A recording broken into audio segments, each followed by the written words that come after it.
आज उन्होंने एक बहुत बड़ा सरप्राइज दिया कि नेपालियन हाई कमीशन, जो कि इंडिया में नेपाली हाई कमीशन है, वहाँ पे नेपाली ऑफिसर से उनकी मुलाकात हुई है और वहाँ पे एक साइड पे वीडियो चल रही है, आप देख भी रहे होंगे उनके आने और जाने की। नेपाली ऑफिसर में उन्होंने बताया है कि वो वहाँ पे उन्होंने एक एप्लीकेशन दी है कि वो इस मैटर को इन्वेस्टिगेट करें कि सीमा हैदर किस तरह से नेपाल से भारत दाखिल हुई और नेपाल में किस तरह से एंटर हुई। जैसा कि आप लोगों को हम पहले ही बता चुके हैं, लास्ट नाइट रोशन अजीम साहब भी मेरे साथ थे, उन्होंने भी बहुत ज़बरदस्त किस्म के तहलका खेज इंकशाफात किए हैं। अभी लेटेस्ट चीज़ ये सामने आई है कि पाकिस्तान से दुबई और दुबई से नेपाल और नेपाल से भारत, ये 3 तरह के गैंग हैं जिन्होंने 3 तरह की डिफरेंट टीम है, 3 तरह के डिफरेंट गैंग हैं जिन्होंने सीमा हैदर को सपोर्ट किया पाकिस्तान से दुबई जाने में और फिर दुबई तक काम कंप्लीट करने में। फिर बारी आती है नेपाल के सुलतकारों ने, जिन्होंने फिर दुबई से नेपाल और फिर नेपाल से भारत। तो ये सारे चेहरे अभी बेनकाब होंगे। उन सारे चेहरों का कुछ हद तक रोशन अजीम साहब को और मोमिन मलिक साहब को भी अंदाजा था, लेकिन अब वक्त आ गया कि वो सारे लोग बेनकाब हों कि जिन लोगों ने नेपाल में इनकी मदद की, नेपाल में इसको सहूलत प्रोवाइड की, दुबई से नेपाल ये कैसे पहुंची, किन लोगों के पास रही, वहाँ तक का इसको गाइडलाइन किसने प्रोवाइड की, वहाँ का इसको तरीकाकार किसने समझाया, वहाँ पे इसकी मदद कौन करता रहा, फिर नेपाल से हरियाणा स्टेट में इसको क्यों पहुंचाया और फिर यूपी स्टेट में कैसे पहुंची। ये सारे हालात वाक़यात के हवाले से जानने के लिए मोमिन मलिक साहब ने नेपाली हाई कमीशन को जा पकड़ा है और नेपाली हाई कमीशन को हरकत में लाए हैं कि वो अपनी ज़ेर निगरानी, अपनी सुपरविजन में इसकी एक रिपोर्ट मंगवाएं और इस सारे मामले को इन्वेस्टिगेट करें। जो मामला इन्वेस्टिगेशन का पिछले 7-8 महीनों से रुका हुआ था, ब्रेक लगी हुई थी, फाइनली उसके ऊपर जाकर अब बहुत बड़ी पेशरफ्त होने जा रही है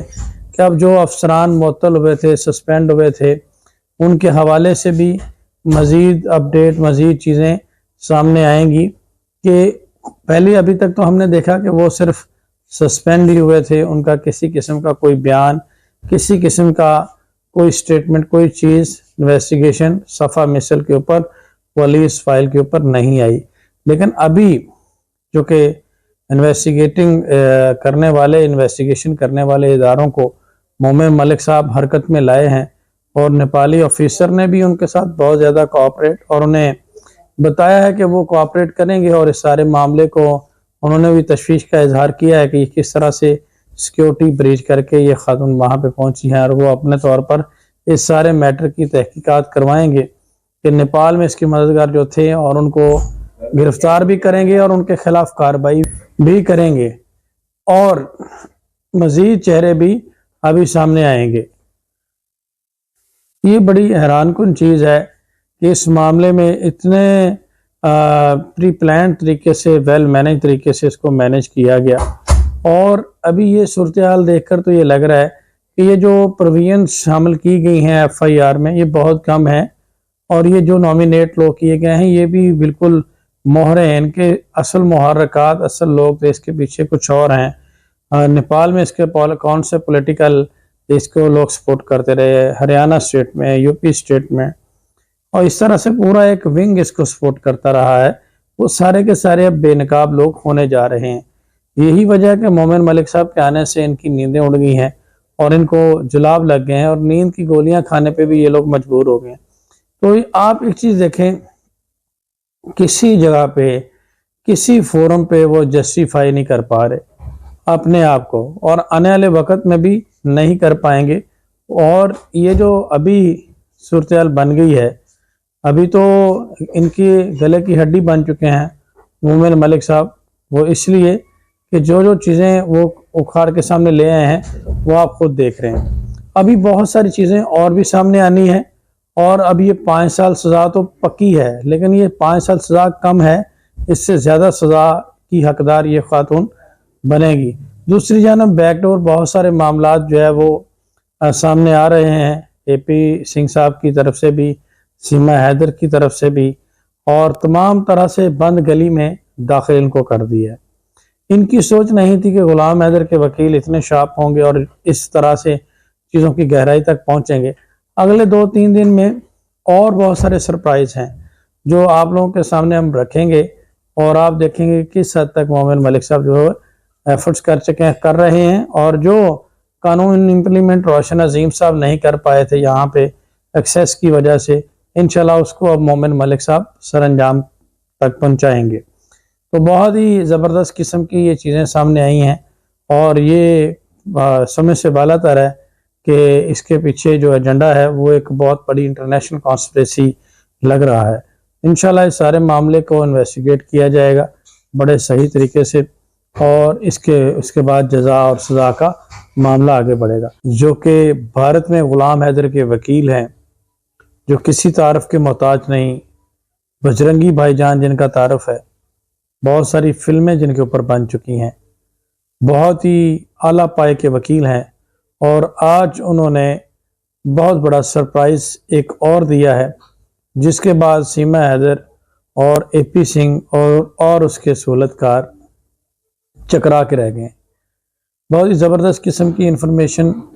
एक तो आज 26 तारीख को कोर्ट में पुलिस ने जवाब जमा करवाना था, उस हवाले से आपको अपडेट करेंगे। जो कि आप जानते हैं कि सर्टिफाइड कापियां जब डॉक्यूमेंट्स की लेने के लिए मोमिन मलिक साहब ने पुलिस से रब्ता किया तो किस तरह से पुलिस ने उनको परेशान किया, वो सारी सूरत हाल वो आपको एक्सप्लेन कर चुके हैं कि 300 किलोमीटर सफ़र करवाने के बाद वो पुलिस स्टेशन से गायब हो गए, और तमाम अटेस्टेड डॉक्यूमेंट्स प्रोवाइड करने से उन्होंने इनकार कर दिया, और पानी तक भी नहीं पूछा और मुलाकात तक भी नहीं की थी। जिसके जवाब में मोमिन मलिक साहब ने कहा कि उन्होंने मुझे पानी नहीं पूछा, ना चाय पूछी, लेकिन मैं उन्हें चाय भी पूछूंगा, पानी भी पूछूंगा। लेकिन मैंने उस वक्त ये बात की थी, आप चाय भी पूछेंगे, पानी भी पूछेंगे, लेकिन वो उनके गले से नहीं उतरेगा, क्योंकि जब आप कोर्ट में बुलाकर पूछेंगे और जिन सर्कमस्टांसेस से पूछेंगे वो सारी दुनिया को समझ आ गया। अभी मोमिन मलिक साहब ने सिर्फ अपनी तैयारी कर रहे हैं, अपना एक ग्राउंड बना रहे हैं। पहले उन्होंने सर्टिफाइड कॉपीज़ हासिल करने के लिए एक एप्लीकेशन दी, जिसका जवाब जमा होना था उस हवाले से, और सेकेंडली आज उन्होंने एक बहुत बड़ा सरप्राइज़ दिया कि नेपालियन हाई कमीशन, जो कि इंडिया में नेपाली हाई कमीशन है, वहाँ पे नेपाली ऑफिसर से उनकी मुलाकात हुई है, और वहाँ पे एक साइड पे वीडियो चल रही है, आप देख भी रहे होंगे उनके आने और जाने की। नेपाली ऑफिसर में उन्होंने बताया है कि वो वहाँ पे उन्होंने एक एप्लीकेशन दी है कि वो इस मैटर को इन्वेस्टिगेट करें कि सीमा हैदर किस तरह से नेपाल से भारत दाखिल हुई और नेपाल में किस तरह से एंटर हुई। जैसा कि आप लोगों को हम पहले ही बता चुके हैं, लास्ट नाइट रोशन अजीम साहब भी मेरे साथ थे, उन्होंने भी बहुत ज़बरदस्त किस्म के तहलका खेज इनकशाफात किए हैं। अभी लेटेस्ट चीज़ ये सामने आई है कि पाकिस्तान से दुबई और दुबई से नेपाल और नेपाल से भारत, ये 3 तरह के गैंग हैं, जिन्होंने 3 तरह की डिफरेंट टीम है, 3 तरह के डिफरेंट गैंग हैं जिन्होंने सीमा हैदर को सपोर्ट किया पाकिस्तान से दुबई जाने में, और फिर दुबई तक काम कंप्लीट करने में फिर बारी आती है नेपाल के सहूलतकारों ने, जिन्होंने फिर दुबई से नेपाल और फिर नेपाल से भारत। तो ये सारे चेहरे अभी बेनकाब होंगे। उन सारे चेहरों का कुछ हद तक रोशन अजीम साहब को और मोमिन मलिक साहब को भी अंदाज़ा था, लेकिन अब वक्त आ गया कि वो सारे लोग बेनकाब हों, कि जिन लोगों ने नेपाल में इनकी मदद की, नेपाल में इसको सहूलत प्रोवाइड की, दुबई से नेपाल ये कैसे पहुंची, किन लोगों के पास रही, वहाँ तक का इसको गाइडलाइन किसने प्रोवाइड की, वहाँ का इसको तरीकाकार किसने समझाया, वहाँ पे इसकी मदद कौन करता रहा, फिर नेपाल से हरियाणा स्टेट में इसको क्यों पहुंचाया, और फिर यूपी स्टेट में कैसे पहुंची।